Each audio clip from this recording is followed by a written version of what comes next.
We now go to the afternoon session, and at this moment, we are going to get the Africa updates. In this session, there's no Q&A, it's just to inform us of what's happening around the region. To kickstart this session,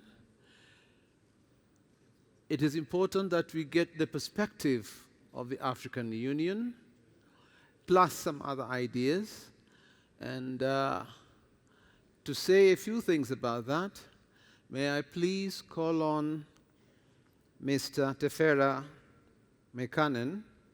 He is the Secretary General of AFCAC. Please, Ms. SG, you're welcome to say a few words. Let's give him a hand, please. Thank you.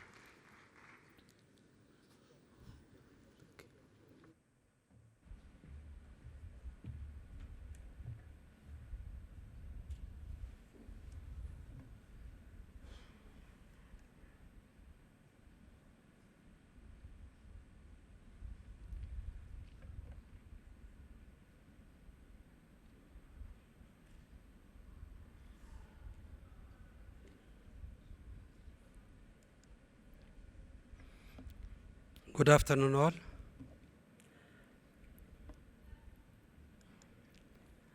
I will provide you updates on the drones and the new technologies representing the African Union Commission. I happen to note that Mr. Eric has just arrived from African Union Commission, and I'm sure that I will not be in conflict with his responsibilities. I will take you through the African Union perspectives, governance of drone operations, and in these governance issues, I will give you a highlight on what AFCAC is expected on the governance of drone operations based on the AUC decisions. I may give you some examples of member states, African member states, the information provided through NEPAD. And I'll conclude my presentations. The African Union Commission has established a panel on emerging technologies, and the outcome of this panel was endorsed by the Executive Council in January 2018. The panel has recognized that among the emerging technologies, drones have become one of the world's most publicized technologies that are used by almost all sectors of the economy in the continent. In the AU perspective, the panel recommended to the Executive Committee of the African Union that states need to harness drones, particularly for the agriculture sector. There is a need for capacity building program. States should facilitate an enabling infrastructure. There is a need for regulatory framework and strengthening its enforcement. The research and development has to continue, and stakeholders' engagement is vital in order to harness this new technology. Upscaling the technology and release its potential will be required for economic development, particularly in line with Agenda 2063, the Africa we want. The African Union Initiative on Emerging Technologies is working in tandem with Pillar 1 and 6 of the Science and Technology Innovation Strategy for Africa. The African Union vision and policy statement is being translated in the work programs of AFCAC, AFCAC being the specialized agency of the African Union on all civil aviation matters. Accordingly, in the 3-year strategic plan, we will be working with our member states and particularly with ICAO in the harmonization of the existing legal frameworks which are required in our continent. AFCAC will be promoting the establishment of common legislative and regulatory framework for all African states so that drones are used widely for the improvement of socio-economic well-being of Africans. When it comes to the governance of drone operations, the AFCAC perspective is that we believe that developing a drone ecosystem is a state. There is a need to take action on the following issues. One is the regulatory flexibility. As the operation of the drones requires flexibility, there is a need to have a smart regulation which can easily be used by the operators and recipient of the service. From the various keynote speech delivered, it is apparent that users, customers of the drones services are from the agriculture sector, health sector, and surveillance and mapping. Therefore, this service will not be only targeting a specific audience or recipient of the service. Domestic technological development and deployment. We have seen that Rwanda is progressing in the technological development, and there might be some other African states who are taking this technology and working with the young generation so that we will not be only using drones, we should be manufacturing drones. The more manufacturers we have in our continent, the cheaper will be the drones. The specification and other aspects will be handled by the regulators. The institutionalization of skills and training. There is a need for member states to work with local universities, international training organizations, civil societies, and above all, with the regulator. The regulator has to be in the proactive situation to take into consideration this emerging technology is fast, its development is fast, its features are also considering the shortcomings which is in the process of introducing and expanding its services. We have observed that a lot of benefits have been observed in some of our African states, among which is Tanzania, as mentioned early on the mapping exercise, Rwanda on the delivery of healthcare items. We have listened today by His Excellency that this service is not limited only to the health sector. It's being expanded to other sectors as well. Burkina Faso, South Africa, Namibia, and Gabon, they are working on the monitoring and protection of their wildlife.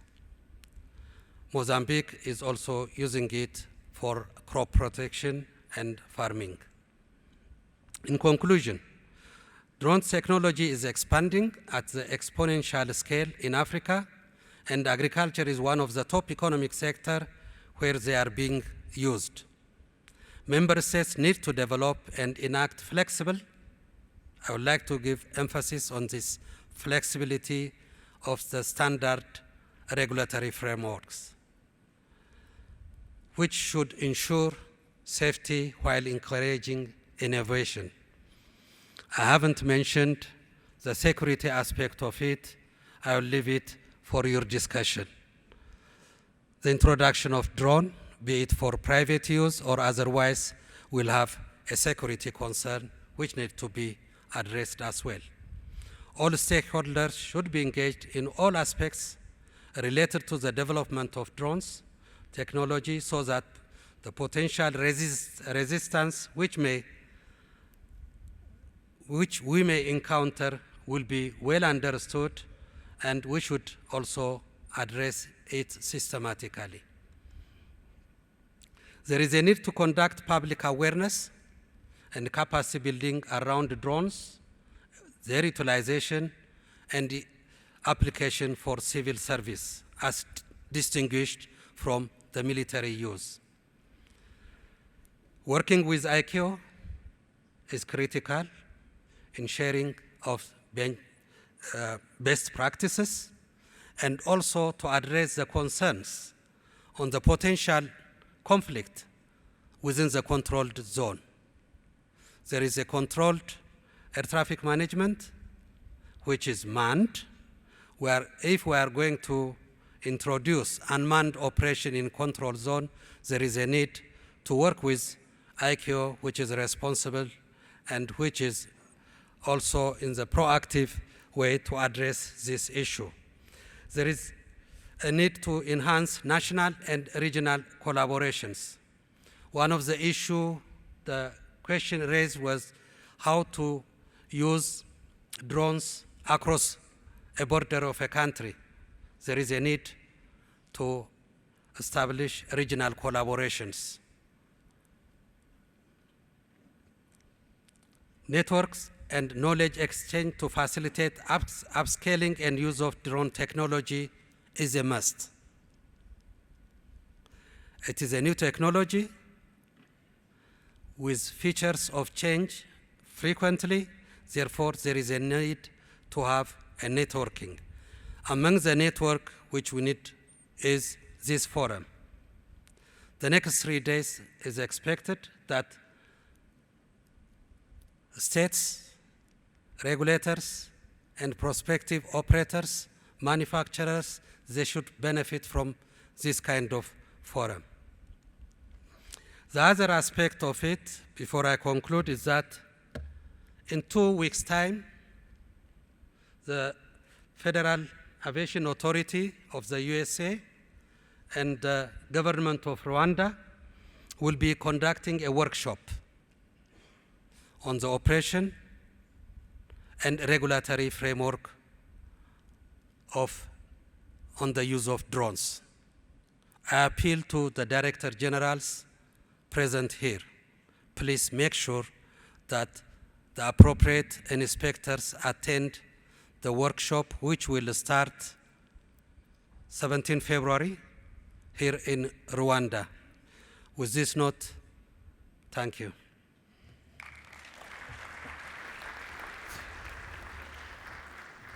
Thank you very, very much for those words and your statement, which gives the overarching perspective from the African Union.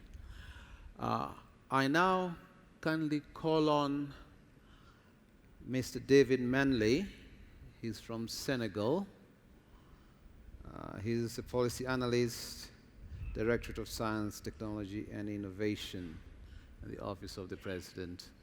At least we get to know what's going on with our brothers in West Africa. Welcome. Big hand for him.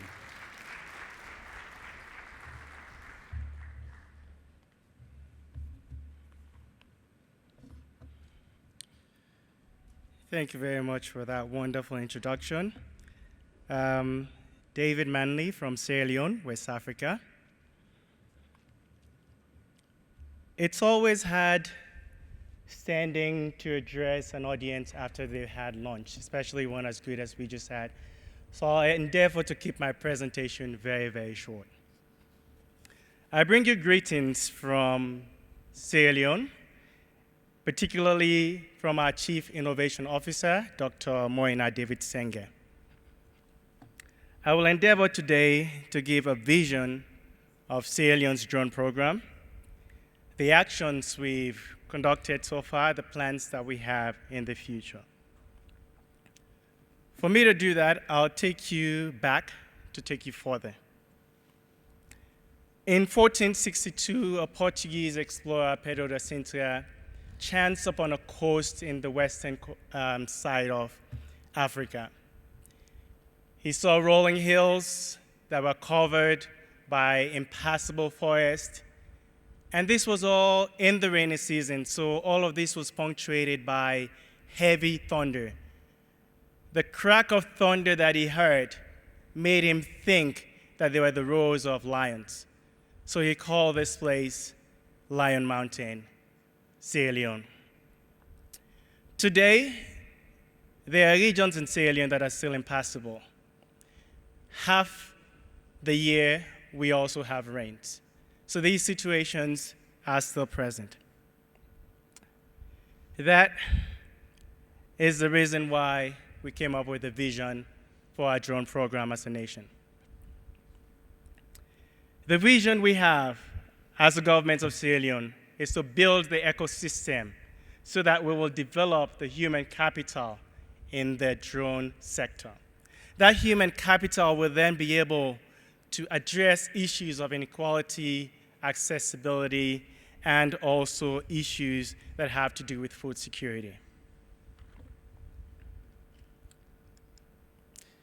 Sierra Leone, as I mentioned, is a small country in West Africa, 53% women, and at last count, 57% of the workforce. Majority of that workforce is hired by the government. The goal when we started this program was to build a dedicated drone corridor in West Africa for the use and testing of drones, and also develop the regulatory landscape around that. In furtherance of that work, in November last year, we launched the first drone corridor in West Africa to test drones and their use cases. And we situated it specifically, well, the corridor at least, around the university campus. We also have 2 satellite drop zones that are located around other college campuses. That was so that the students could partake in this endeavor and learn and grow as we all grow together. What do we envisage for the future, at least for the immediate future? In April, we're going to have a President's Drone Challenge that will invite companies, both in Africa and around the world, to come participate in challenges for the 4 use cases highlighted above. The winners of these challenges will be given seed money to expand outside of the corridor and within the whole Sierra Leone. We have been able to do this with the partnerships that we have created. The president, when he came into power, set up an office called the Directorate of Science, Technology, and Innovation, tasked with transforming Sierra Leone into a digital and innovation hub. DSTI last year launched a national innovation and digital strategy that highlighted the need for innovation to leapfrog our development needs. Together with UNICEF, that has been the premier funding partner for the endeavor that we have just highlighted, we also worked with universities and the Sierra Leone Civil Aviation Authority, which is the organization that is mandated to draw up regulations around drone operations. The cornerstone of our vision is gender equality. We know that not just drones, but every 4th industrial revolution skill or technology that's developed has the capacity for intrinsic algorithmic biases, because there are not a lot of Africans that are involved in this, and there are not a lot of women involved in this. We want to make sure that women are essentially involved in all the work that we do to mitigate against those biases, and because we know that if women are empowered with 4th industrial revolution skills, we'll have a stronger workforce and a better economy. Another cornerstone is accessibility. The story I told about the founding of our country highlights the need or the disparity between accessibility needs. Rural and urban societies have different experiences when it comes to accessing health centers. Drones will be able to mitigate that disparity. Connectivity is also another cornerstone. We want to make sure that all schools in Sierra Leone have access to connectivity so that they'll be able to learn and grow. As a government, we seek trustworthy and credible partners interested in a long-term commitment to a relationship with Sierra Leone regarding our national identity and culture as we explore solutions to all our needs. Thank you very much.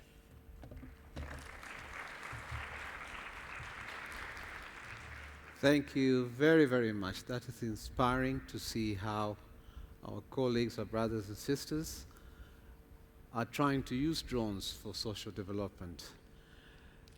I have a slight problem. My tummy seems to be blotted a little bit, so I have to stand up. So if you could join me in doing that, and then when you stand, please let's fill in these front rows. That way, at least when your picture is taken, you won't have an empty seat next to you. Can we do that, please? Especially for those who are full. So let's fill in these front chairs, please, and move forward, please. Thank you for keeping me company as I stand and exercising after the heavy meal that we had.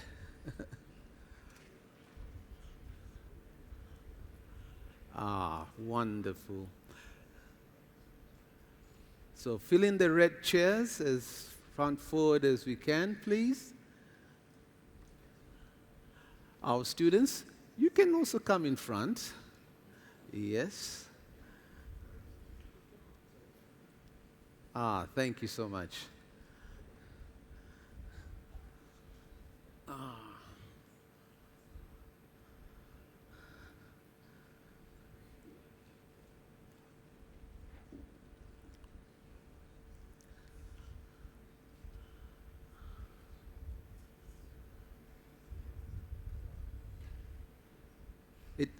The food gets circulated and it gets digested quickly because we need to do this. We have a big reception when we finish here. So you need to clear some space for that reception and the drinks and the bites that we're going to have later on. So now, as we settle in, VillageReach is next. VillageReach, this is Mr. Archimede Makaya. And VillageReach is one that does analysis and reports, and they did a wonderful one for us in terms of the benefits of using fabrication labs and how they impact the community, the hospitals, and the community. So you're welcome.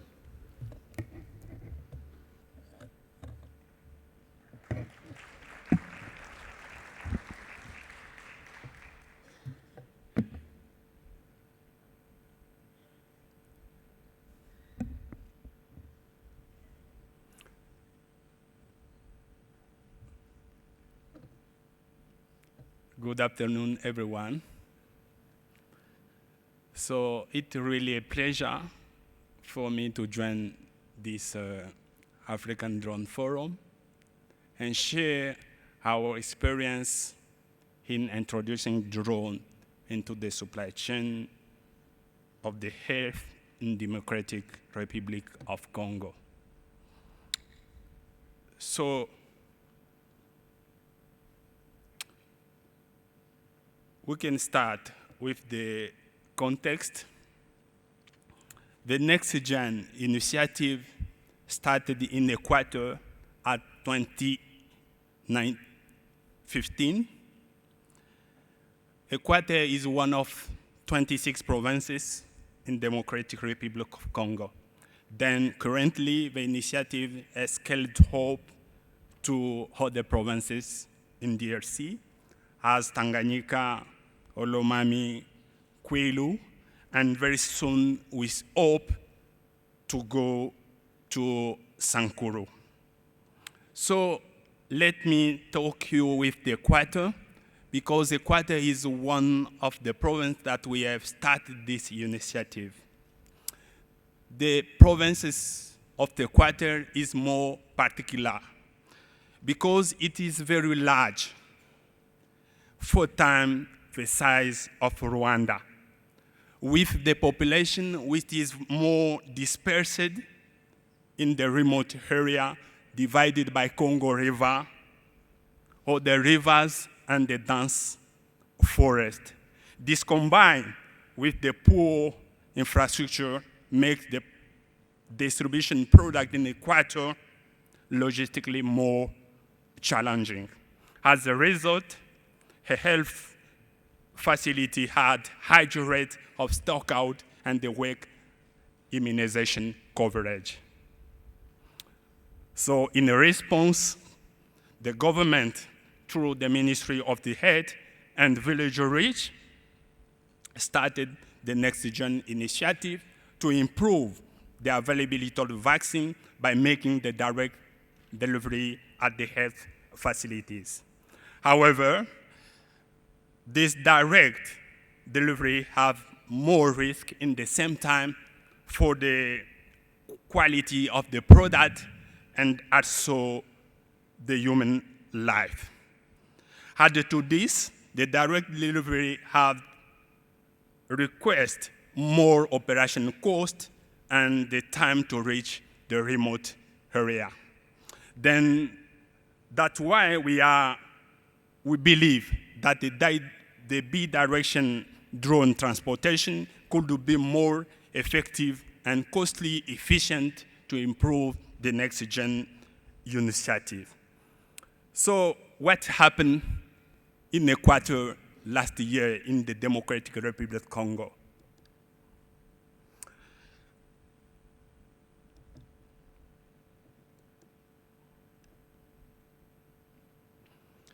It was early in August of 2019 that we have the drone demonstration for the first time in the country. The drone flew between the Hipai Provincial Vaccine Distribution Center in Mbandaka, the capital of the Equator, to the rural health center of the Wijifake, from where the distance is 40 kilometers. So keep in mind that this distance needs 3 hours by car, but only 20 minutes by drone.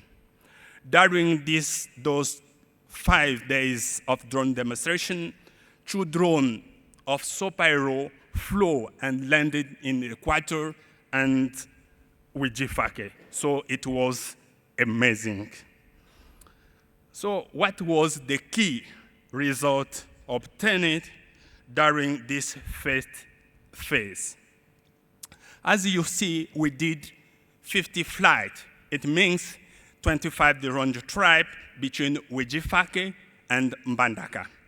The drone went with the vaccines, syringes, and essential medicine to reach Wijifake, from where we are serving other 4 health areas to vaccine 217 children. Those vaccines can be used for 3 months for those population. So to improve our bi-direction drone transportation, the drone came back with the lab sample, the report, and the vaccines expired. Then during those operations, make sure that the cold chain was monitored and there is no concern for the quality of the product and also the safety of the human resource. So the last one key result obtained was the quick adoption by the provincial HIPAA staff and the health worker in the local after basic training. So look in picture this first flight demonstration in the Republic Democratic of Congo. As you see, this is the takeoff of the drone transporting vaccines, and for the first time in DRC. And everyone came to see this experience, and was amazing to see that. This was the departure point. So in the arrival point, there was also the same reaction to the population of the Wijifake, where is the one of the health center in the remote area. The population of this village, when they saw the drone landing, there was also amazing.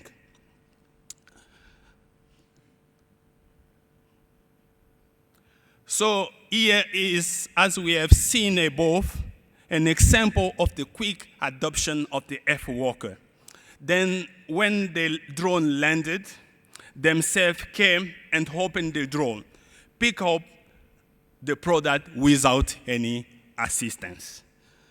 So just after receiving those vaccines, as you see, is Mr. Emmanuel Bossala, who is the health facility manager, who started to immunize those children who was there.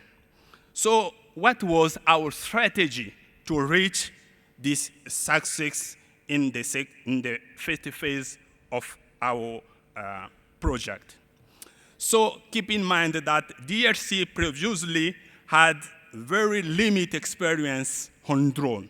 So early in 2019, the Ministry of the Health and the VillageReach conducted a study to help understand and community perception about the drone. When we spoke to 10,000 of the stakeholders in the national, provincial, and community or the remote area, we focused our multiple intervention to the governance, aviation, and the health regulation, technology, and also the acceptability of the communities. To show an engagement of the governance, the Ministry of the Health of the Republic Democratic of Congo establishing the National Health Commission for the Drone for the Aid, and in the provincial level, the workshop to observe the drone fight and help to manage the question daily. And again, the Ministry of the Health and the HIPAI helped whole organization to determine the quantity of the immunization product to send to each health facilities around Wijifake. And they elaborated also the standard operation procedure as the SOP and conducted the community sensitization. So the DRC Civil Aviation provided approval to the drone company, and they agree with this drone company. They are making the plans to import the drone in DRC. In the global level, Sopiro has selected as the drone company to conduct this bi-direction transport. So what was the key lesson learned through this experience? There are more, so let me talk you 4 of them. The first one, it was the two-way transportation. As you see above, the drone went from Bandaka to Wijifake with the vaccines, essential medicine, and syringes. But they came back with all the product, lab sample, the report, and the vaccine experience from Wijifake to reach Bandaka. It was amazing. Another key lesson learned, it was the strong partnership. There was a strong partnership between the private and the public sector. So another one, and to understand the stakeholder awareness and perception. It was critical to know how the community will appreciate this drone use, and they were so very happy to see this drone and to use it to make the rapid delivery at the last mile. So the last one is the phased rollout. It was another lesson that allowed us to succeed. So what is the next step?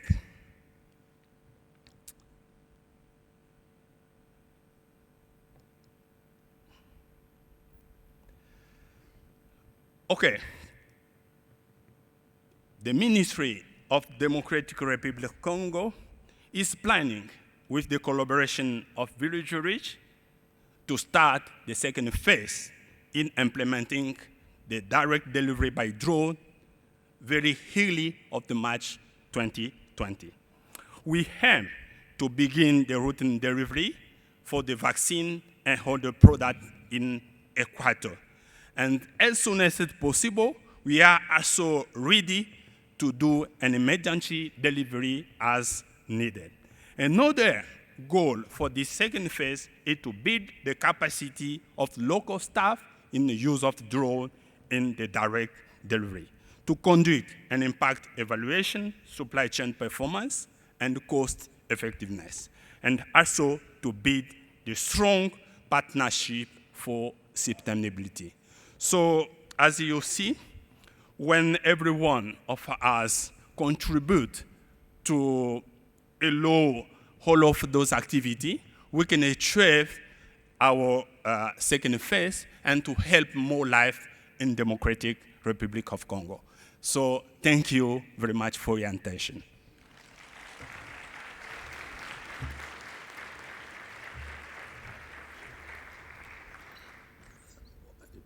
Thank you very much. The key thing here is stakeholder involvement. I think we generally tend to forget that. The people we're trying to service also have to have an idea of what we're trying to do. So stakeholder engagement is very, very crucial.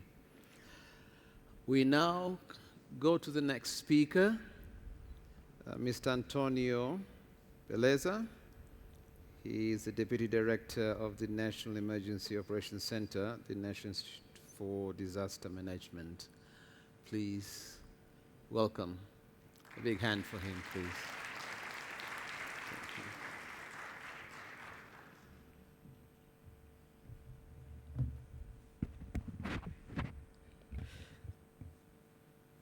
Okay, good afternoon, everyone.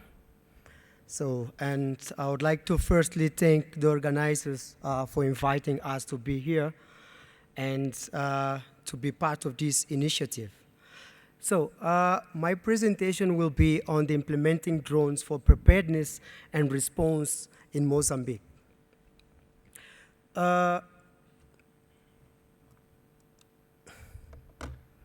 Okay. In 2017, WFP developed the use of drones for humanitarian assistance. So, with support by the Belgian government, WFP developed the drone coordination model, and it's implementing a training package divided in 3 modules called Let's Fly, Let's Map, and Let's Coordinate, building local capacity of staff, partners, and the humanitarian community. Mozambique was one of the countries that benefited from this initiative. There were a pilot study, 5 countries were elected, and Mozambique was one of them.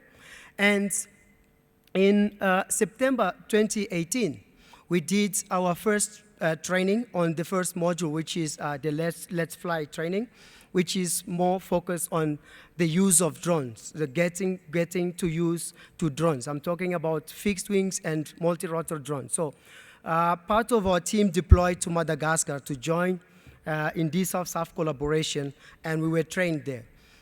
Months later, we conducted the second training in Mozambique, which was the Let's Map module that was focused on using the image that the drone gets to produce high detail, high resolution maps. And after that, we had three cyclones in Mozambique in January, since January 2019.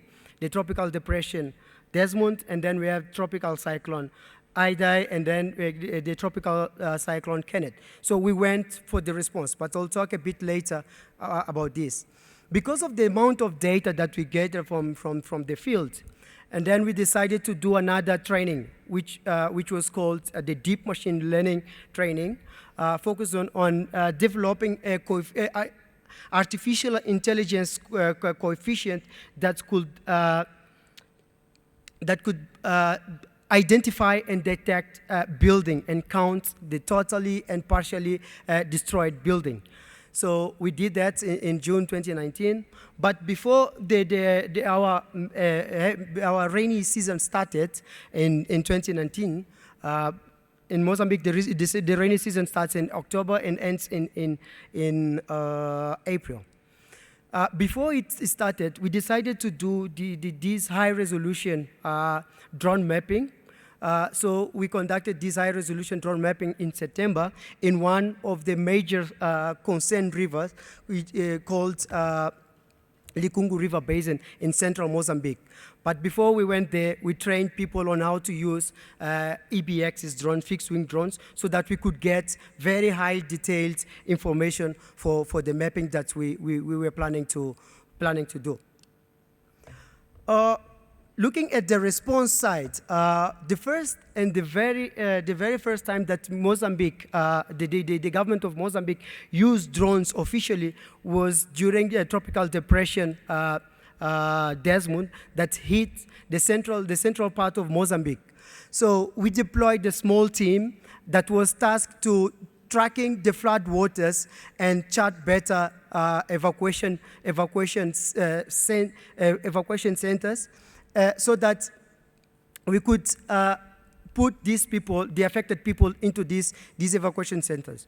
But because the drones that we deployed, they couldn't do much, and the city was totally, almost totally affected by these floodings. So that drone team used the images that they could get from the ground, and those images were integrated in the real time and for the very first time into the European Union's Copernicus Emergency Mapping Service, which was activated at the request of the United Nations. I'm talking about WFP in this case, on the 22nd of January to conduct rapid assessments and flooded in the flooded areas. So we could, in real time, we could identify where there were places that were not flooded, so that we could establish our temporary accommodation centers to move these people to those accommodation centers, as the city was almost totally flooded by this tropical depression.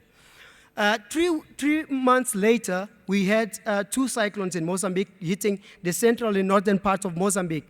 I'm talking about tropical cyclone Idai and tropical cyclone Kenneth that hit Beira and Cabo Delgado. So because this was too big, and the government of Mozambique decided to request for the international assistance. So in that time, we requested the people from, the WFP personnel that trained us to come and support us on the disaster response, or to respond to these 2 cyclones. And this was the very first time that WFP used drones officially for disaster response. So the activities that we carried out was related to coordination, search and rescue, assessment, I'm talking about in terms of damage and in terms of logistics, and we could conduct some drone mapping during the response. So these images shows a bit of what's happened.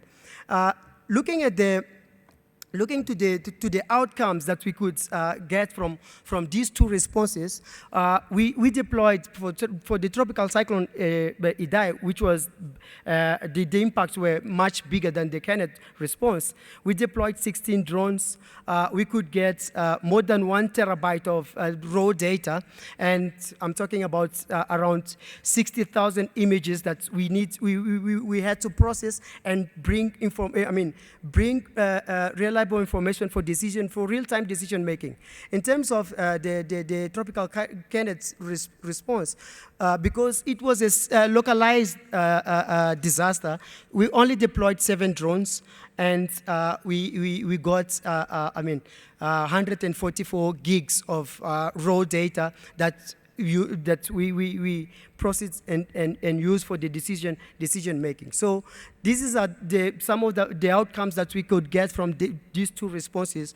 But the very important thing here is that we could in real time support more than 20 organizations that were in the field. Looking at the preparedness side, we did in January 2019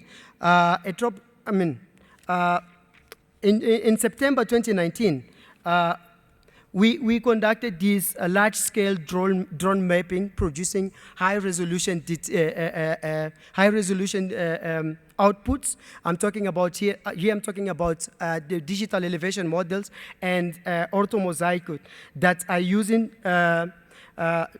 we are using to develop a 2D and 3D model for flood monitoring, and you can see from some of the outputs and outcomes of the project that we just did. We just mapped an area of 160 kilometers squares in 3 weeks. So it took us like 3 weeks to do 116 kilometers squares and produce these high-resolution details, high-resolution products that we are now using to monitoring in real time to monitoring floods into this river called LICUNGO River. So now that I'm talking, there are people in the ground. We are trying to validate the model because we did it in September, and it takes long because of the amount of the data that we could collect. It took long for us to process the data and come out with these high details results. So now I'm showing on that slide. I'm showing a sample of that results in an area called Mokuba, which was affected in the floods of 2015. So what we did here is you can see from the left side of the slides. That number is my number. I was using WhatsApp to tell them the people that we deployed in real time the level of the river, and we could from the digital elevation model, we could simulate where that water could reach and how many houses were there and how many people will be affected by that situation. But the good thing is that even before that happened, that was in January, 3 weeks ago, we still facing the same thing, and we developed a live web tool so that we can monitor that, and we do get information from the National Directorate from Waters, information regarding the river, and we know that the river alert is 5 meters, and then we can simulate. You can see from the slide, it loops into different water levels, and it shows where the water was reaching. And we had teams validating the model that we just developed for real-time decision making. So why do I consider Mozambique as a success in implementing this? First, it's related to coordination. During the emergency response, INGC, which is the National Institute for Disaster Management, was in control of all the drone activities. The second thing is that we build expertise even before those cyclones came. So we built before the cyclones hit Mozambique. And the third thing is experience. So every time that we were doing those trainings, we would carry out simulations activities during these trainings. The fourth thing is equipment on hand. So both INGC and WFP and partners, we had equipment even before these cyclones hit Mozambique. And the last thing here that I want to share is we build relationship with each other. We build trust, not only with civil aviation authorities, not only with the all partners that were in the ground, even with the community itself. We build trust with them, and we knew how to operate, how to work together efficiently. And the last thing is that we were able to hit the ground running. I mean, we were able to be there even before the disaster strikes in Mozambique. Some of the lessons learned, they are not all the lessons that we could learn, but one is that during emergency response, we learned that we always have to utilize the main aircraft operation cell or desk to communicate flight plans and the completion to operate safely. The second thing is standardizing collection areas and data set labeling to allow for accurate tracking of the time and locations. The third thing is that we need to prepare an outline of all mapping areas well before you reach the site, as you may not have internet access or the ability to cycle in the site to define the mapping areas. The other thing that I want to show is that complementing drone data gathering with machine learning analysis capacity like DEEP is essential to improve the information value chain and decision making in disaster response. The other lesson learned is that we have to always ensure that we know what quality data we are looking for. Otherwise, if you end up losing time, getting high resolution information while you don't want to use it. The sixth point is that we have to ensure that there is power and equipment charging plan with defined roles to ensure equipment is that the equipment is operational. And lastly is we always have to have a backup in place. If you're using a new drone, make sure you have your old drone along just in case something goes wrong. That happens when we were doing the LICUNGO project. We lost one drone because of internal issues. We lost one drone, but the thing is we had the old drones with us. We could carry out the project, and we successfully did the job on the time that we were supposed to do. Thank you. Thank you. Thank you very much.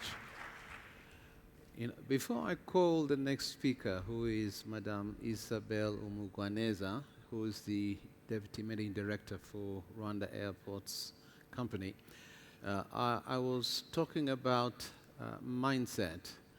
The talk we just had in terms of the usage of drones for real-time delivery and artificial intelligence, the background, giving you real life data. Two things I wish to say with regards to that. One, in ICT we say garbage in, garbage out, so the issue of data is very, very important, what you get in. But let me give you something as food for thought. In Africa, accidents are the major cause of deaths on our continent, more than diseases to a certain extent. And now I was just thinking, if you were to have an accident and people need triage to get medical attention, usually we stop another car that is coming and we put those who are involved in an accident, who maybe broken leg or whatever, into a car and take them to the nearest hospital. Sometimes during that journey, the person dies or passes away. Now, what if you could have triage being done with a doctor using a drone to try and stabilize the patient before you put them in the car to go to the nearest clinic? It's food for thought, basically. So something to think about in terms of the efficacy of using drones for social good and for the well-being of our people. I may now call on Madame Isabelle to come and give us her words of wisdom. You're welcome, Madame. A hand for her, please. Finally we get a lady, but That's why we kept it to be the last one, you know.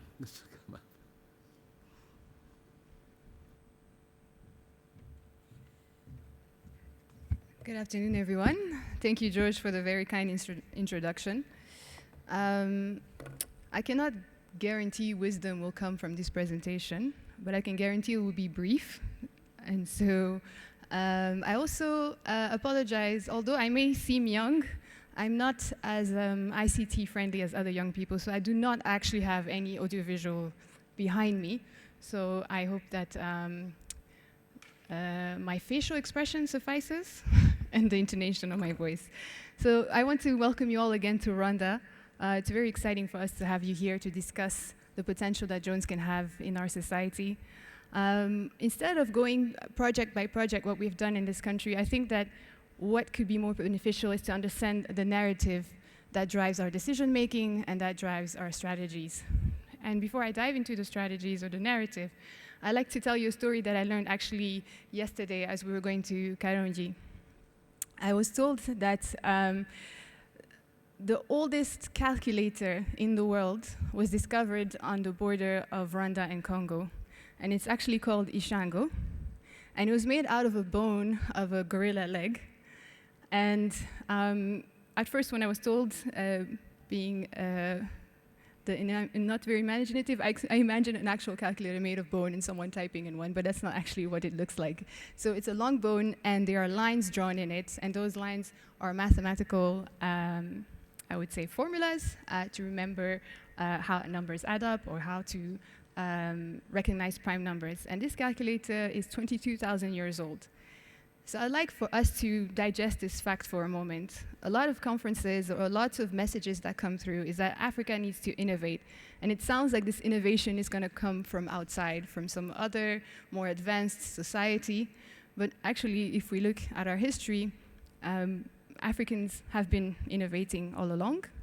And Africans have been steeped in science all along. If you look at our art, for example, the Rwandan Imigongo, which you can find downstairs, I believe, or any other shop, it has geometrical shapes. And if you look at the games that people play in the countryside or in their homes here, it also follows a mathematical formula. We have plenty of people in the room who can tell you about the Imigongo and can tell you about these games, but I wanted the young people, especially in the room, young Rwandans, fellow young Africans, to know that science is indeed part of our culture. It's not something that's imported from outside. So that's the first step for Rwanda. That's the mindset that we have all the solutions that we need right here. Solutions or mindsets or history are not enough. We also need to have a vision for the way forward. And our vision is to think big, to not limit ourselves to what we see today, but to commit ourselves to do whatever is possible to reach a sustainable development. One of the key policies is Vision 2050. And essentially what Rwanda is aiming to do is to become a knowledge-based economy by 2050. And the way to become a knowledge-based economy is for knowledge to reach all citizens equally. And that's where the beauty of the internet lies, where you can have free and uniform access to internet. So what Rwanda has done so far is to make sure that the underlying infrastructure is available for young people to exploit. So all the major roads in the country, all provinces have fiber optic laid underneath them. And that's what has allowed us to do what we are able to do today with Zipline and other drone companies.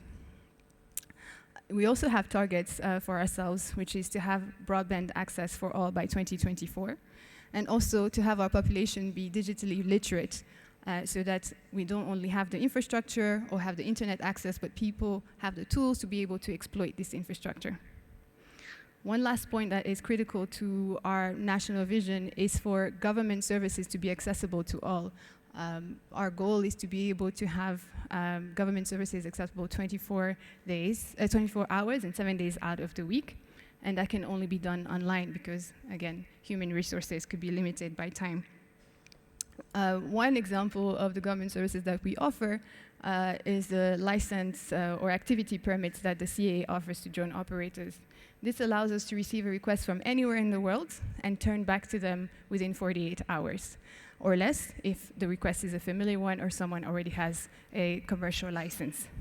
This, again, is made possible by us having uniform access to information and to requests to be made.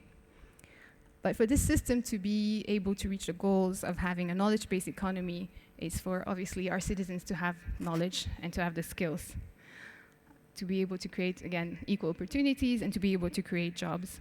So one of the approaches that Rwanda has taken is to bring students that have an interest in AI, in IT, together and bring them in labs to innovate together. Some were mentioned by the Minister of Infrastructure, like K-Lab. There's also a Leaper Lab that is solely focused on drones and AI. There's also a Center of Excellence at the University of Rwanda. And then there's also technical colleges, where these students may not necessarily have all the facilities of an innovation lab, but they're steeped in STEM. And yesterday, when we went to launch the flying competitions in Karongi, we made sure to make a stop at the IPRC there, which is a technical college, and showed to the kids there, and they're here today as well, that it's possible to learn how to fly a drone within a 30-minute session. They may not know all the safety regulations. I hope the regulators in the room will bear with that, but they will at least have the mechanics in mind, and they'll have that first impression that this thing that I'm seeing on TV or that I've heard about on the radio is actually right here in front of me. It's not that difficult. It's sort of like a game, and even if you have never played video games, within a few minutes you get the concepts. And that opening of minds for our young people is critical so that they understand that drones isn't something that someone else out there with many more years of experience should be able to operate, but I can do so myself. I've seen it in my school. I'm 16 years old, and maybe by the time I'm 25, I can have my own company. And speaking of companies, in order to build a drone industry and not just have 2 or 3 giants in the drone business, we need to have an ecosystem, which I believe was also mentioned earlier. For a healthy ecosystem to be present, we need to have a healthy demand for drone services. And a healthy demand for drone services means that we are addressing the current needs of our population. What are the problem statements that we can solve today that would actually have an impact? As of now, we have many sectors that we utilize drones in. We have the agricultural sector where, as has been mentioned earlier, they're mapping all arable land in the country. There's the health sector that we've spoken to at length. I think the innovative application is CARIS with the spraying of anti-larva for the malaria. And there's also in mining, and there's in infrastructure where recently an agreement was reached by the Ministry of Infrastructure to monitor all power lines using drones. So we need to have, yes, different sectors that we apply drones in, but we need to have a demand for services at a reasonable price, and also with the capability to maintain these drones locally. Otherwise, you find yourself with demand for a service, but with a provider that is based so far away that the cost of the service is not worth it. So one way to create this kind of industry is to innovate in an incubator or a drone operating center, which is what we've been thinking about.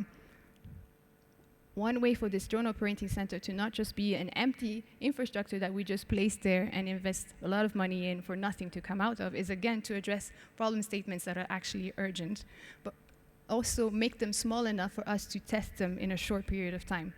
And one way to do that, that we have identified with our partners at the World Bank, is to have service contracts.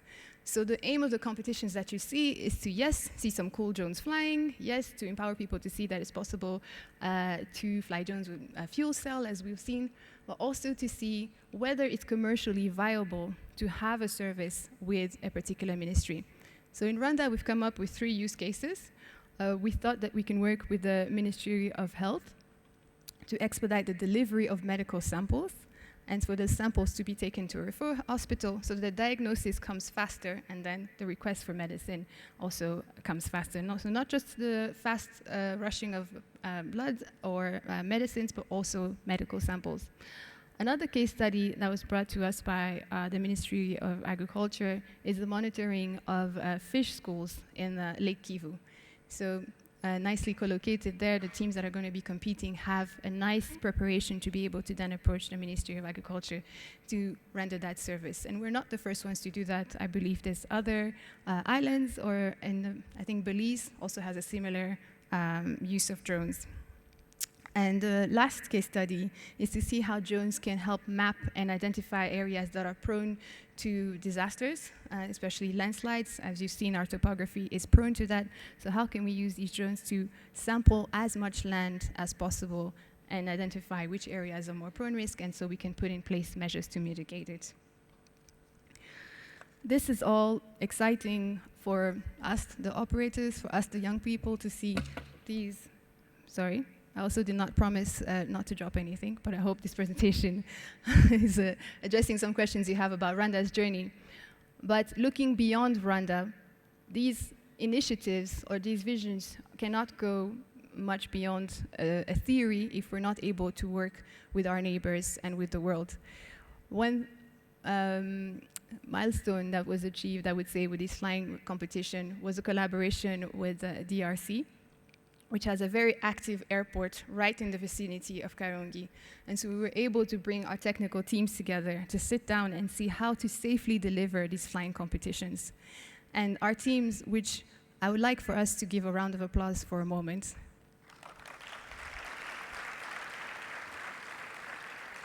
Our teams are technicians from the Civil Aviation, from the Airport Authority, from the Civil Aviation of DRC and the Airport Authority of DRC. We're not trained in coming up with a flying competition. There is no certificate, there is no clear roadmap, but they sat down in a room and they worked with air traffic controllers and they tried to find ways to mitigate any risk to the population on the ground and to any air traffic in the air. And I would like to also recognize the World Bank team that facilitated this workshop, but I just want to stress the possibility for innovation for people who have been in an industry for more than 20 years. Once you give them a problem statement that is small enough to tackle, but also compelling enough for authorities to give support to. So we in Rwanda also believe in engaging our neighbors, in engaging the rest of the world to see how we can harmonize standards and how to harmonize regulations. So more cross-border collaborations like we've had with the flying competitions can happen, and in the near future, even have cross-border flights. So I will not take much more of your time. I think the biggest amount of time we should be spending is less so in panels and in photos, although that is also nice, but in engaging each other concretely to a call to action. What are we going to do as we leave this forum? How can we work together to create the Africa we want? How can we, can you join us in this journey, and how can we join you in your journey to create a future where, again, all youth are empowered, to come up with the solutions to their problems, to be able to create their jobs, and most importantly, to remove the barriers to understanding that technology is the way forward, that it is the future, and that being locked inside just one nation and not looking outwards is definitely not the future. Thank you for your kind attention. I think it's my presentation.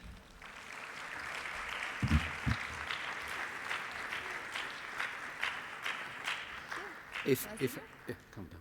Okay, so I actually you have more of me. There's a panel that I'm moderating, so I'm just looking to George to see. Just come down for a moment, okay, please. sure. Yeah. What I must say, though, even though you denied it, there is some wisdom to what you said, you know. So, if I may say that. What I wanted...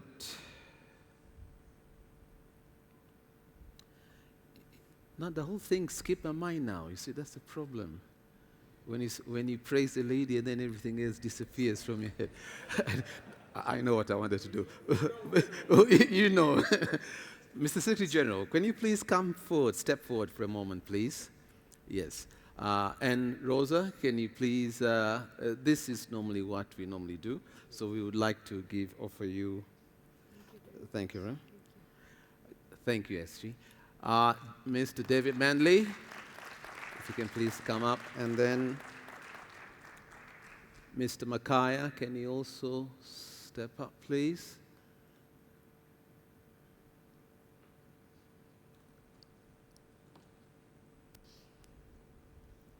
Long walk. Yeah, David Manley, thank you so much. Right. And then if I can have Mr. Beleza. In appreciation for the time and the energy, even though we fed you lunch, but still we're appreciating this.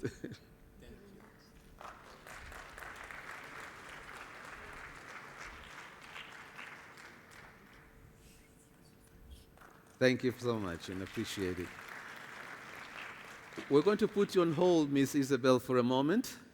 And what we're going to do next is a session that she's going to be moderating. So, can I please ask you to come up and have your speakers come forward? Thank you. Now you can continue. All right.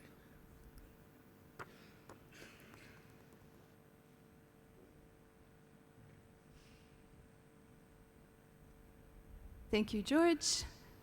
Good afternoon again. So I'm going to call to join me to the stage the Secretary General of AFCAC. We need some more of your words of wisdom. The Regional Director of ISAF, the Regional Director of WACAF, the Director General of Rwanda CAA. If you can give them a round of applause. Welcome anywhere. Don't be afraid.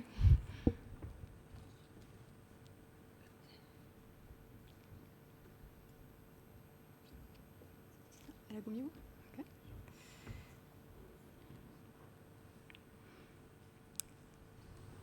Thank you, gentlemen. Yes. Does SG want us as well? An extra round of applause for the SG AFCAC, please, ladies and gentlemen. SG, apparently they like you so much. You have greater words of wisdom to go with the nice gray hair that you have.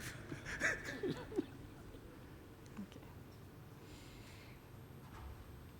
So thank you, gentlemen. So as drone technologies are changing our landscape, and African countries tend to benefit the most from these unmanned aircrafts in terms of logistics, we would like to discuss on this panel the framework for regulations that could help these technologies reach their full potential. And so I would like to start with you, Mr. RD of WACA, Mr. Prosper. What is your vision of how ICAO could help facilitate the introduction of drones on the African airspace? Merci beaucoup, Isabelle. Je vous en prie. Je voudrais aussi remercier à travers l'autorité de l'aviation civile, mon ami Silas, le gouvernement du Rwanda pour cet événement important.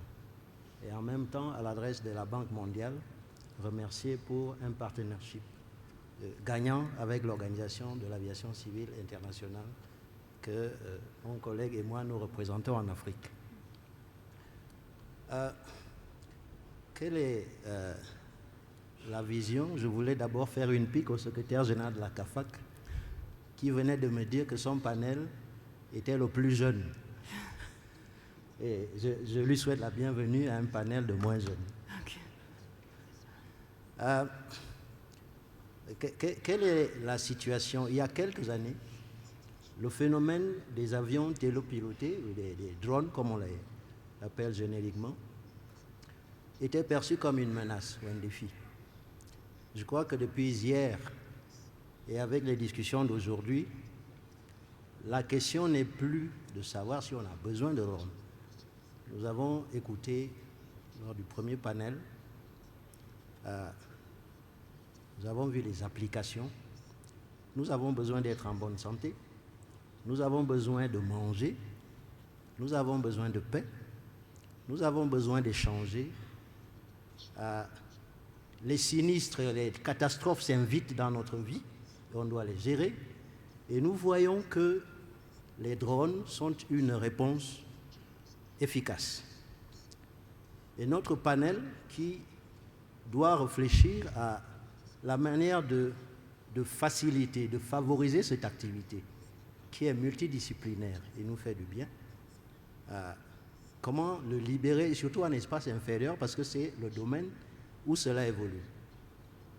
Maintenant, du point de vue de l'OACI, ma sœur et consoeur Leslie l'a dit ce matin, nous avons un rôle de normalisation, d'élaborer des normes qui doivent être traduites dans les règlements, les lois et règlements des États pour organiser l'activité de l'aviation civile pour qu'elle soit,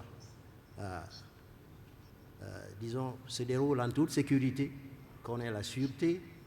Et comme elle l'a aussi dit, nous avons 5 objectifs stratégiques pour la communauté de l'aviation civile internationale qui soutiennent 15 des objectifs de développement durable de l'agenda 2030 du système des Nations Unies. Donc, nous devons favoriser cette activité des drones. Et pour l'aviation civile, jusqu'à présent, nous nous concentrons sur les aéronefs télépilotés qui sont télépilotés par des pilotes au sol. Parce que pendant un certain temps, après, je dirais, le rêve de notre ancêtre mythologique Icare, qui voulait imiter l'oiseau, nous avons, après les dernières guerres mondiales, découvert les bienfaits de l'aviation civile avec une tentative de la conférence de Paris en 1919 et surtout la conférence de Chicago qui nous a donné la convention de Chicago qui régit l'aviation civile internationale. Et il est important de voir que l'article 8 de cette convention, c'est-à-dire qu'il y a 75 ans, il y a des gens qui se sont assis et qui ont vu qu'un jour, le monde aura besoin de véhicules aériens sans pilote à bord. Et l'OACI travaille dans ce cadre. Nous travaillons dans ce cadre et la complexité des avions pilotés avec un système sol, avec un système aérien et avec une cohabitation, surtout en espace non ségrégué, nous travaillons à ce que la sécurité soit appliquée tout au long de la chaîne. Ça inclut des règles qui sont traduites dans les annexes de l'OACI, en partie l'annexe 2 à la Convention. Il y a la certification des systèmes, l'octroi des licences aux pilotes, la reconnaissance de ces licences, la surveillance de ce système. Et la reconnaissance de cette licence nous amène à la problématique de l'internationalisation des opérations des avions télépilotés et aussi des services.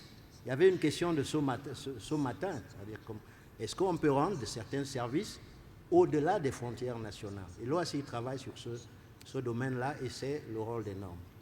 Maintenant, tout en favorisant ce travail avec, je venais de parler des normes, des pratiques recommandées de l'OACI, il y a des éléments indicatifs qui ont été élaborés. Je parle de tout ça parce que Leslie va répondre aux questions, s'il y en a, sur ces questions des normes. Mais tout en faisant ce travail, nous avons une approche de gestion de la sécurité.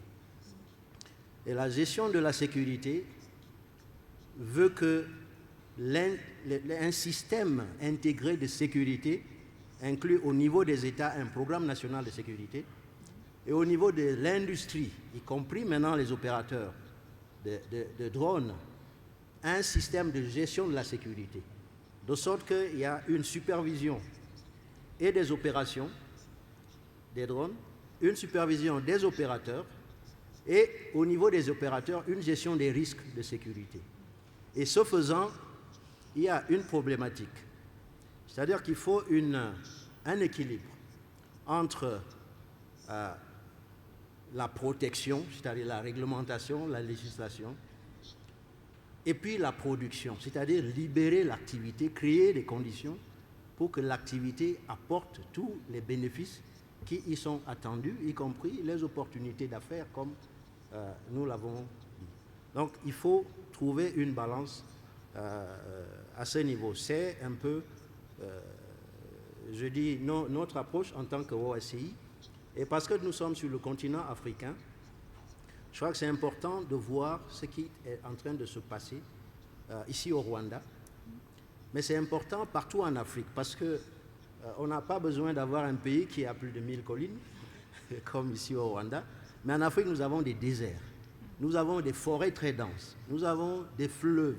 Donc, c'est-à-dire que la nature nous impose des défis tels que le créneau des drones est une opportunité. Le président l'a dit ce matin, tous ces défis sont des opportunités. Et nous pensons que notre contribution est dans l'assistance des États à mettre en place un cadre qui soit souple, comme l'a dit la CAFAC tout à l'heure, et qui permette que l'activité se déroule et qu'en même temps, on ait de la sécurité. Je pourrais m'arrêter là pour le moment. Merci beaucoup, Merci. Monsieur Prosper. Mr. Barry, building on your colleague from the WACAF region, what would you say are some of the key strategies that the ISAF region could put into place so as to help make the process as smooth as possible to harmonize the standards that he was just speaking of, which will regulate the operators, the civil aviation, and the users of drones? Thanks very much. As you mentioned, as you said, I'll just build up on what Prosper has mentioned and build up on what Leslie mentioned this morning.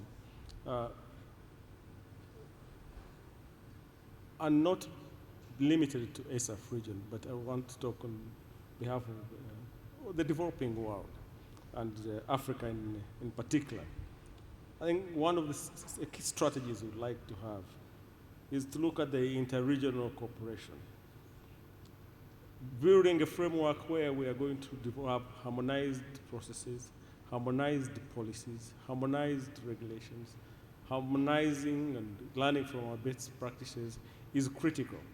We are lucky that we have regional entities, the African Union, regional safety organizations, regional economic communities, on which we can base some of our initiatives. So I think number one is to make sure that we get united, we cooperate and we collaborate. This morning they mentioned about a number of countries that in Africa that have regulations. We have had the privilege to look at some of these regulations. Each one of them is very different from the other, and they don't even talk to the other. So it's going to be difficult for African states to have a uniform, or a rich drone operating environment if we keep on in a segregated manner. And we cannot avoid going into international unmanned aircraft operations. It's coming, it's here, and we must embrace it. And that cannot be embraced if we do not have regulations and processes that are talking to each other. There is hunger and thirst for guidance in this sector. And for aviation, we have to provide that guidance and leadership. And as Leslie mentioned this morning, for a long time we sort of shied away, not really shied away, but we were behind the scenes, but the industry has now, we and the industry have now agreed that we have to be at the same pace, and our leadership in this sector has been given back. We have it, so we are going to provide that leadership and guidance, and it's critical. So I think it's important as ICAO provide that leadership and guidance. We currently have an African Union and ICAO study that is going on the contributions of aviation to agriculture and rural development. And when we were doing that study, we realized that this initiative, unmanned aircraft systems and drones, are key and central in the development of agriculture and rural economies in Africa. And listening to what the presenters have been mentioning here, you can see that this initiative is going to tremendously unlock the potential that we have in Africa. Not only in the sectors of emergency, health, and other sectors, but you can see that we're going into e-commerce, we're going into road traffic control, in so many areas. Literally every sector of our life is going to be affected or improved by unmanned aircraft systems. So I would say in a nutshell, this is going to be a fundamental change, not only to aviation, but the mankind as a whole. Introduction of technology, mobile phones, drones, are going to change what the life as we have always known it, and we're moving to another era, and we're happy. I think we should thank God that we're part of that era that is enjoying this benefit of our innovation. Thank you very much. Thank you, Mr. Barry. Now looking at a more national approach, DG, if you could enlighten us and tell us what is some word of advice or some guidance that you would offer to other CAAs trying to implement drone regulations at home. Thank you very much. And like Isabelle mentioned during her introduction, we want to welcome you to Rwanda, and we appreciate that you accepted our invitation. This is an event that was organized and brought to this level by the partnership with World Bank, the Democratic Republic of Congo, CAA, and the Rwanda government. So we really appreciate that you came to participate and share your wisdom and ideas.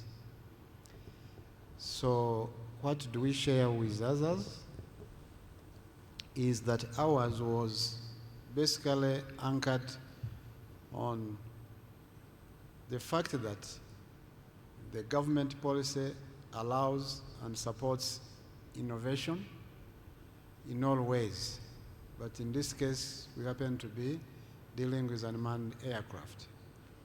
But when you look around, there is a general support as a policy to innovation. But that said, I also want to mention and recognize that we largely borrowed from what ICAO has done over time. Because ICAO has been here for close to a century, it's just a quarter away. So you can imagine the amount of work they have done. And I will be very specific on the references that we used, we borrowed from, as we were building and developing our regulations that are purely performance-based. So we borrowed from some of the manuals, Manual 10019. We borrowed from another doc, 9857. We borrowed from the Advisory Circular 328 in its part 3.2. And Annex 1 and Annex 2, and Annex 2 and Annex 19. Annex 19 specifically on SMS and SSP, which requires that you conduct a risk assessment. And this is the path we followed in developing our regulations or the legal framework. And this has largely informed the development of our regulations. The other thing was, because of an environment where our government supports innovation, our leadership quickly took immediate steps in establishing a national strategic committee and a technical committee that involved all stakeholders. And this expedited, in a very organized manner, the development of these regulations. So like many other speakers mentioned earlier, it's important that we put to the forefront the intended use or desired end state for the technologies that are being developed, and then work around that innovation initiative and develop a legal framework or a policy that supports and ensures there is safety in abundance and security as we advance the technologies that come forward. And we are also very open to share the journey we have taken from technical and policy perspective, and any resources, including human beings that we have on our teams, to share with other members on the continent and beyond. So I will leave it at that for now. Thank you, DG. And now going back up to the continental level, as Secretary General, you've enlightened us with your presentation about the importance of drones and the potential that they have in the African continent and the different use cases around the continent, whether it was Mozambique or Rwanda or Ghana. I would like to ask, as the leader of all these civil aviation authorities around the continent, what are some of the ways that you are envisioning that would help with the coordination of all the different CAAs? Is there any call to action that you would have for them? Thank you, moderator. I don't know how I became panelist. However, in my brief presentation, I have indicated that there is a policy framework at the AUC level. The heads of state have endorsed the outcome of the Executive Council decision on the panel established for technology and innovation. They have set time frame of 2024.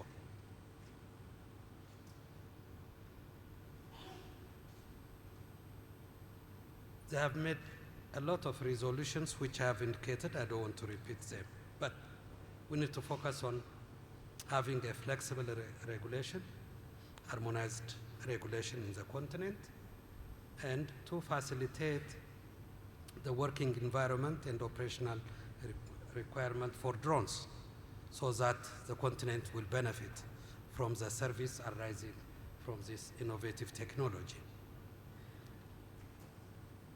At a states level, I have observed that most of our states have already started benefiting from drones. As the regional director mentioned, that there are regulations established in those states. How they are harmonized with that of the framework of ICAO, with that of the framework of the AUC, and as the DG Rwanda mentioned, how compliant it is to the various provisions of ICAO, because we are talking about sharing of airspace, safety, and security, to mention among few. In my opinion,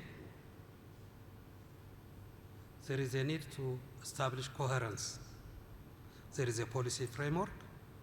What's next is to work together, not only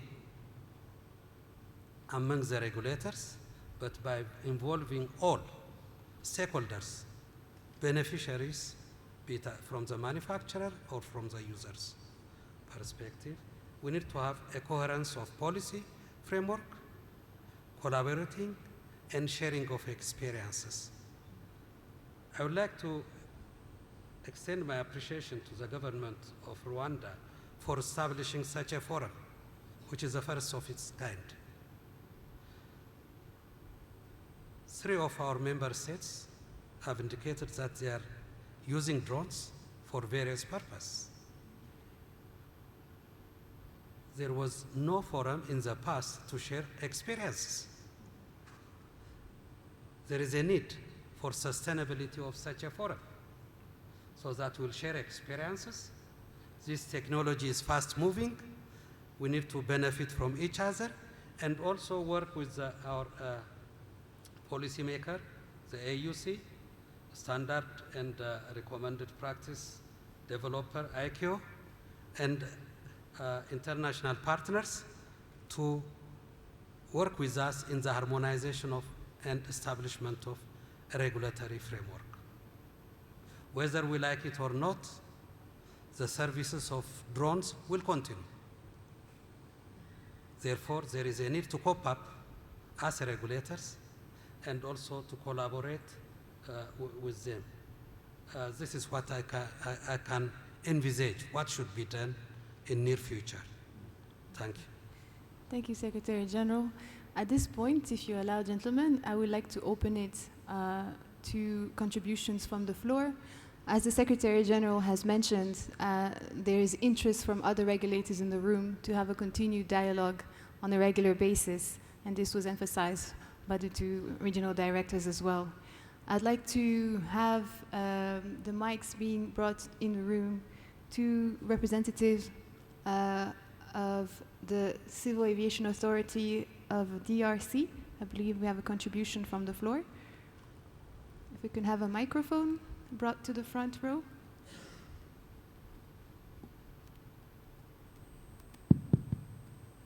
Monsieur le Directeur Général, on va vous passer un micro.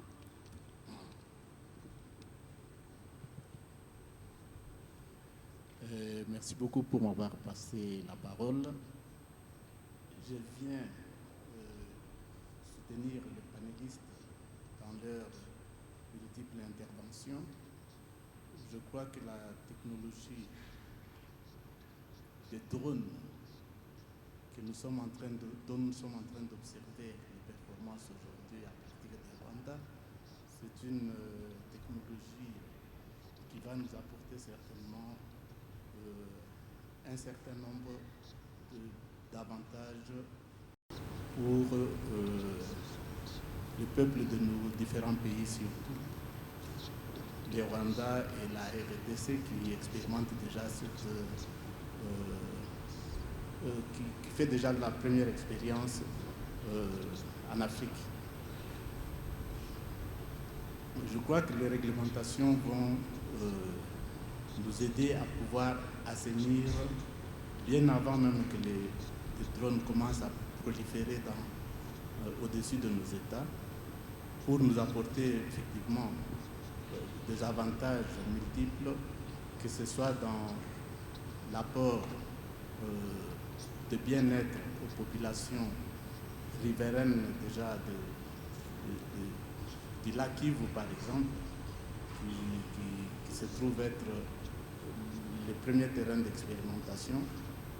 Je pense qu'il faut plutôt encourager cette initiative de nos deux États qui ont contribué à ce que la compétition se fasse pour la première fois au niveau de notre région. Je vous remercie. Merci beaucoup, Directeur Général. Je pense que nous avons aussi une contribution du Directeur Général du Mali. We'll also have a contribution from the Director General of Mali, front row. Mr. Director General, the floor is yours.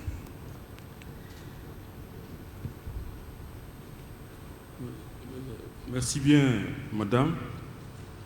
Et bonsoir à ce cher public. Je vais profiter de votre micro pour m'acquitter d'un devoir qui est de remercier les autorités rwandaises et tous ses partenaires pour avoir organisé cet important forum. Je remercierai particulièrement mon ami et frère le DG Silas pour l'invitation personnelle qu'il a voulu me faire. De ce que j'ai vu depuis hier à Karondi, à Zipline, toute une industrie, et de ce que j'ai entendu depuis ce matin, je crois qu'il est désormais temps pour nous de mettre en place les politiques qu'il faut, la réglementation qu'il faut et l'industrie qu'il va falloir, les conditions qu'il faut créer pour appeler l'industrie du drone, surtout pour un pays comme le Mali qui est dans une situation sécuritaire assez aiguë, comme pratiquement dans toute la région du Sahel. En ce qui concerne le Mali, nos activités se limitaient jusque-là à donner des autorisations en confinant les drones dans des espaces de façon à assurer la sécurité avec le trafic normal. Et c'était une politique avec moi, mettre en place la réglementation qu'il faut en m'appuyant sur ceux qui ont déjà fait quelque chose, notamment le Rwanda, pour le cas que je sache, et ensuite de créer les conditions pour attirer l'industrie aéronautique. Encore une fois, merci de m'avoir donné cette occasion-là. Bon après-midi à tous. Merci beaucoup, Directeur Général. Nous avons aussi, juste à côté de vous, we also have the representative from Sudan CAA. Mr. Director General, if you'd like to speak along the lines as well. Well, thank you very much. I would like to echo my fellow aviators of thanking the Rwandan government and thanking the partners and the World Bank who they made this possible. And I will echo also Mr. Secretary General of emphasizing to have making this forum annually. And I'm going to speak directly into a suggestion without further ado on saying the importance of regulating the drones.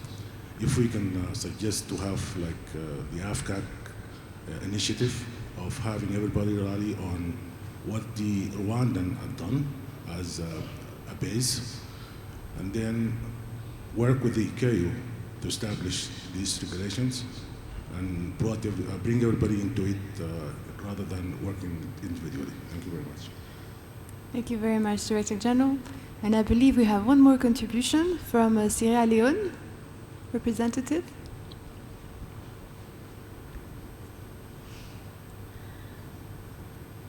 Hello, thank you for that. Mine is more a question. Thank you, gentlemen, for that vast array of experience that you've shared with us today. My question is around the regulations. From your experiences, have you had to navigate between making the regulations homogeneous or directly addressing individual countries' concerns? So what's the tightrope that you've been walking when you crafted the regulations between a country's need for their culture, for their experiences to be reflected in the regulations, and also the need for the regulations to be homogeneous across the regions or across the world? Gentlemen, who would like to tackle that one first? Qui voudrait commencer avec la question? Mr. Barry, if you'd like to take that question. So do we need to have the same regulations copy-pasted all across the continent, or can we have regulations that are custom-made for the needs of a specific nation?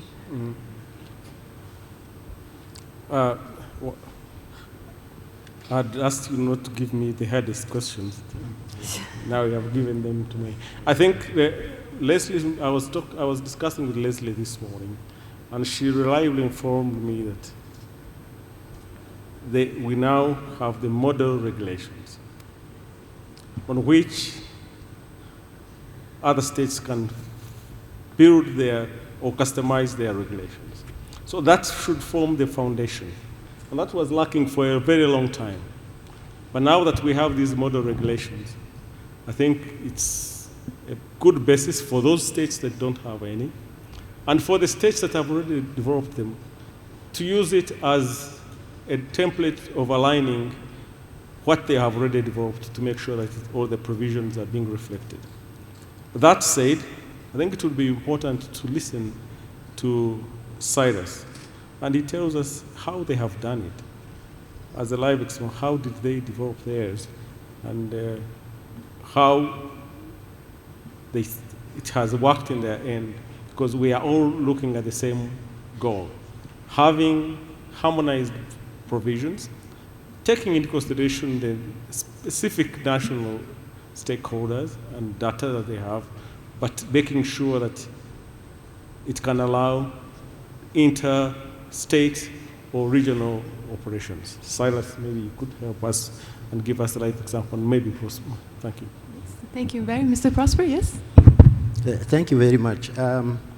Mr. Tefera, the Secretary General of AFCAC, when he was concluding his presentation, he raised the issue of how can we have in the same airspace what we are used to, that is general air traffic, and now drones traffic.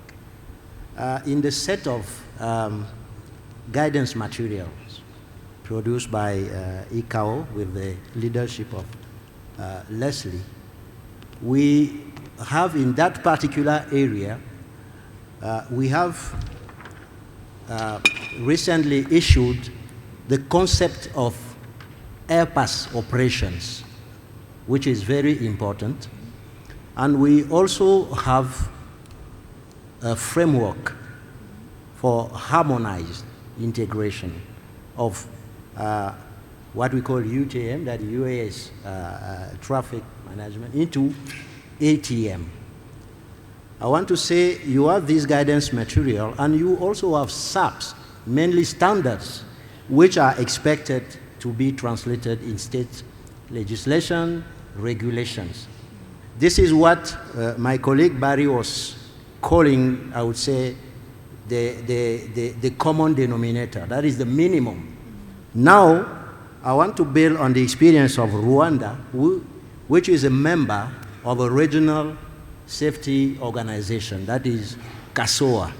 And there's a process, I discussed with the executive director of CASOA, there's a process whereby not only regulators, but industry is involved in the decision-making process. That is even in the rule-making process, so that the national regulations would also take into consideration the specific needs of the industry in the states, which may make a difference. So standards are minimum requirements to guide the states, but we do expect states will customize or adapt or complement this framework with national specific issues. Thank you.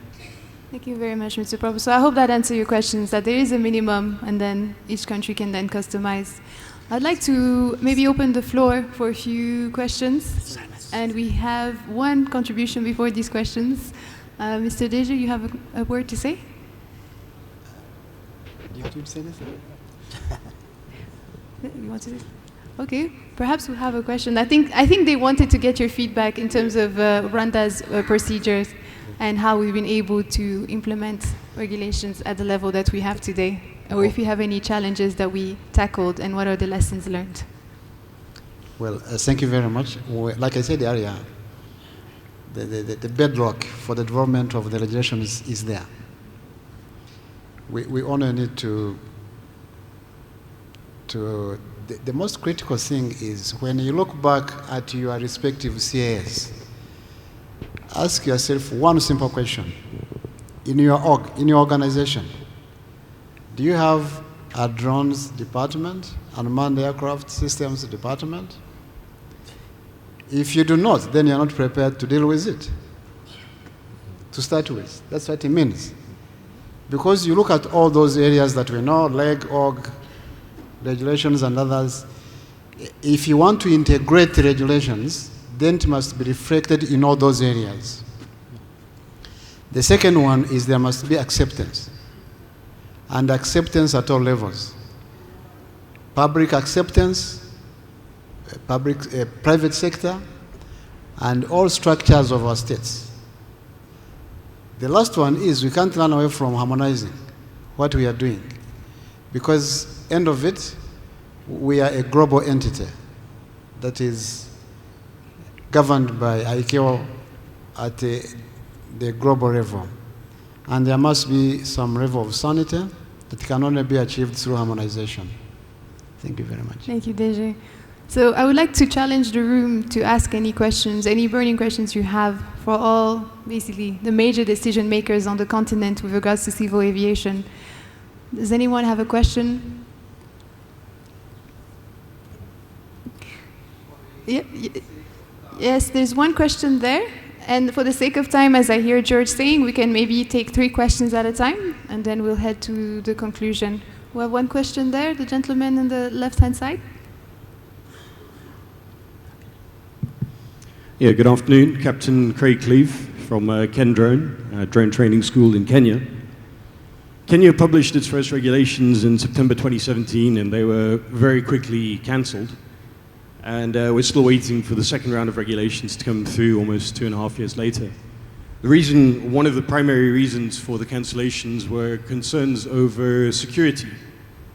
And I believe that a lot of countries in Africa and other parts of the world are not adopting drone regulations because of concerns over security. What I would like to hear from countries that have adopted drone regulations and begun is what the realities on the ground have been, what the experiences have been. Thank you.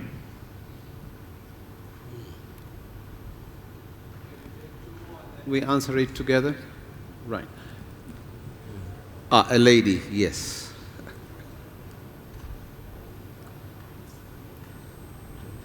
You have a question? You. My question goes directly to the DG. Please state your name. Oh, I'm Deborah I'm Rwandese. My question goes directly to the DG.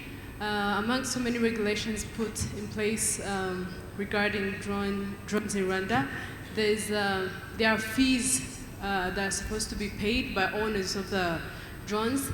Let me say, in case I get some money, I buy my niece or my child a drone. There's so many fees involved, like registering my drone and the ownership license that goes about to $500.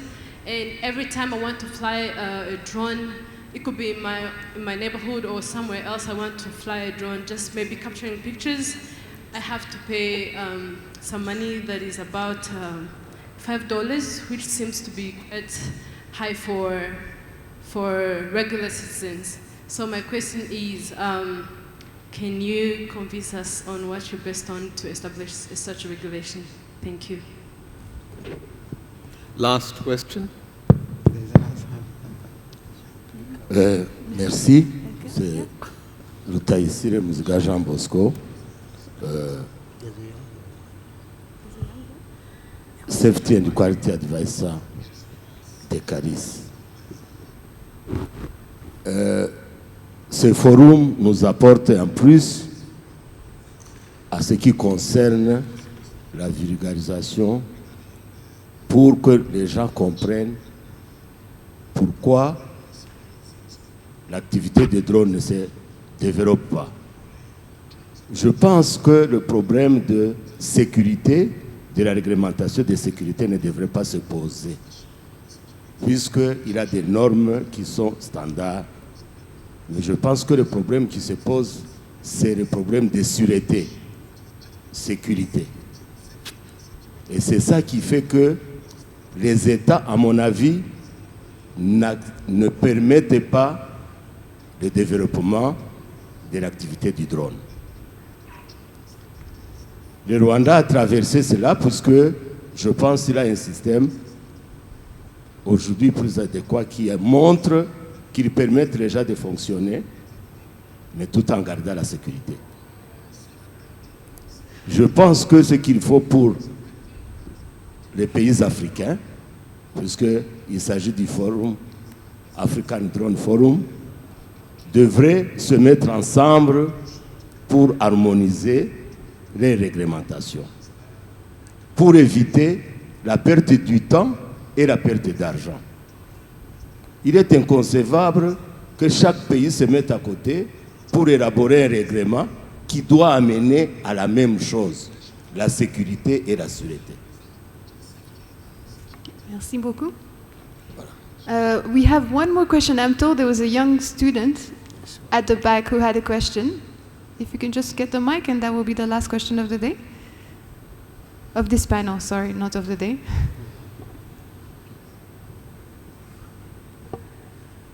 Good afternoon, everyone.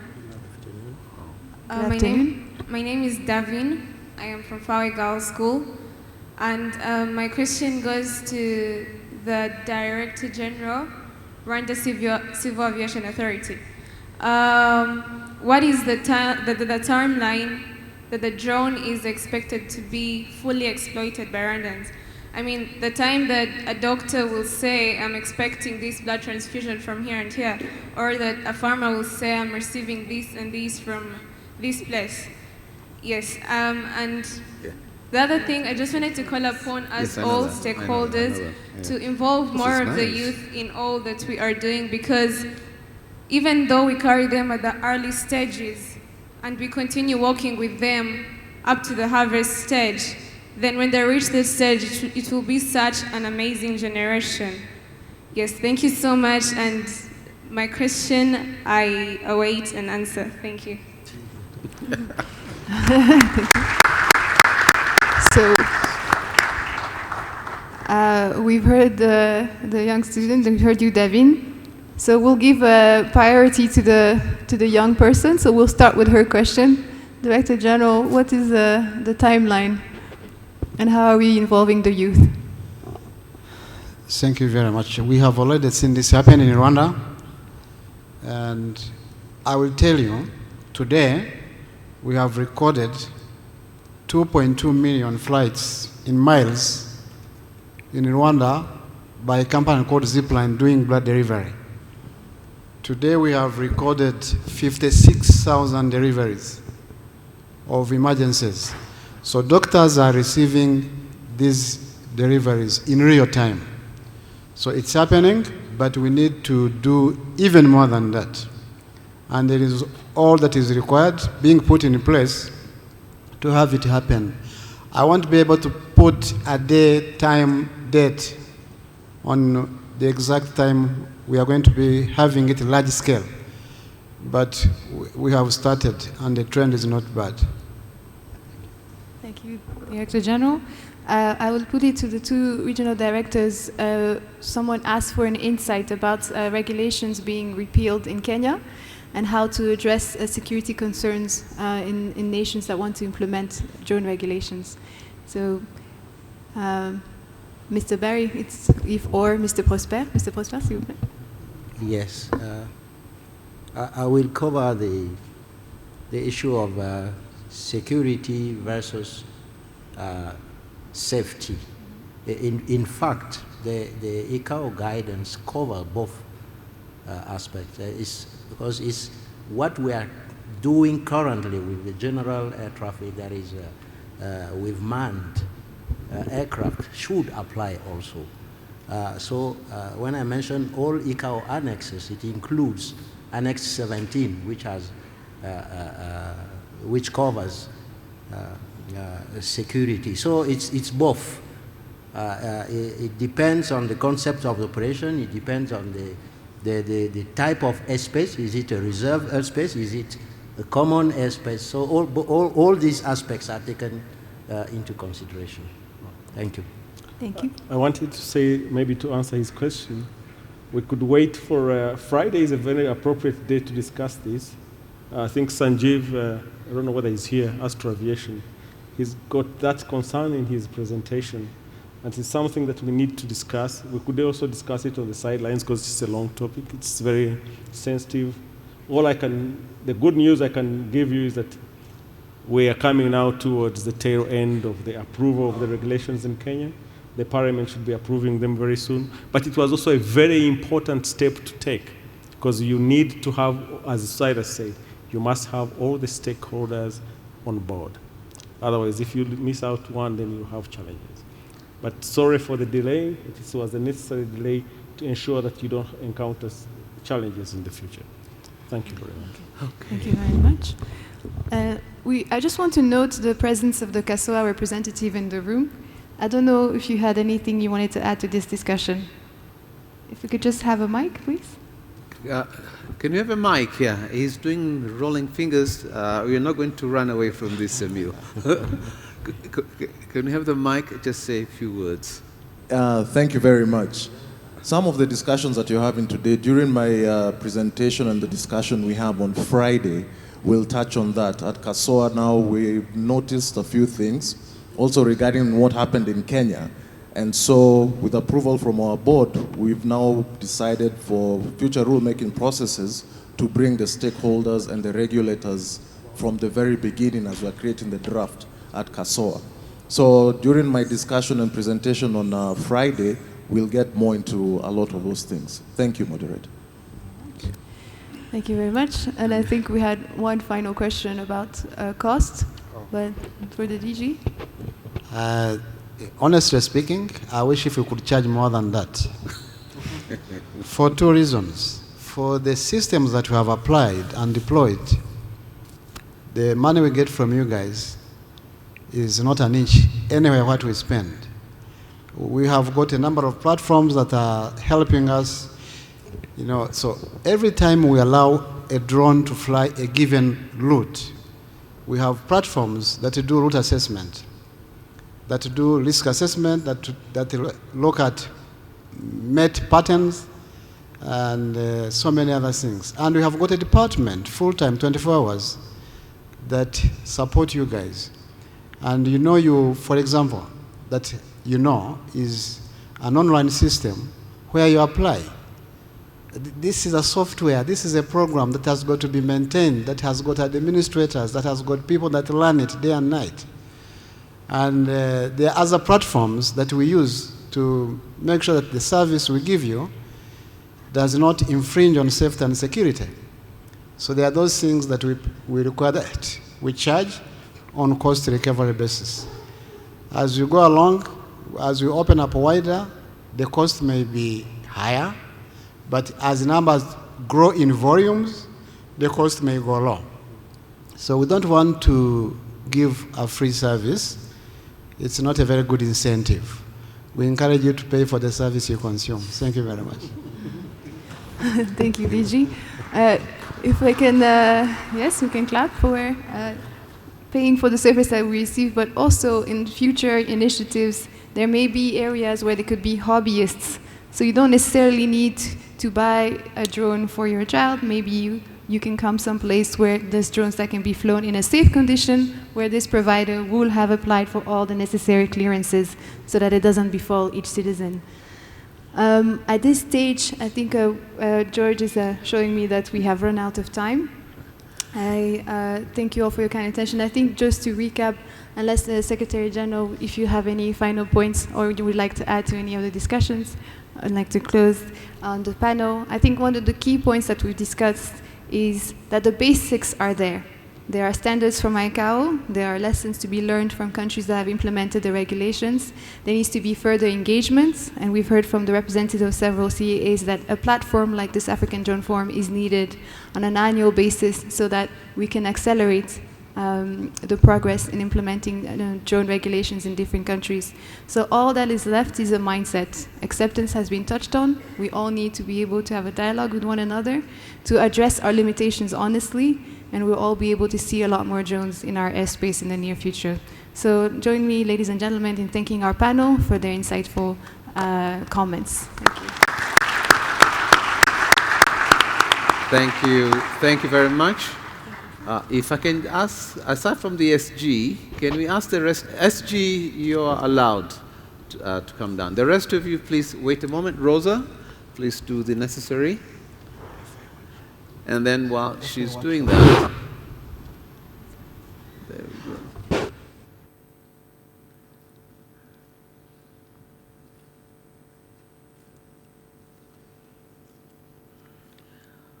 Thank you very, very much.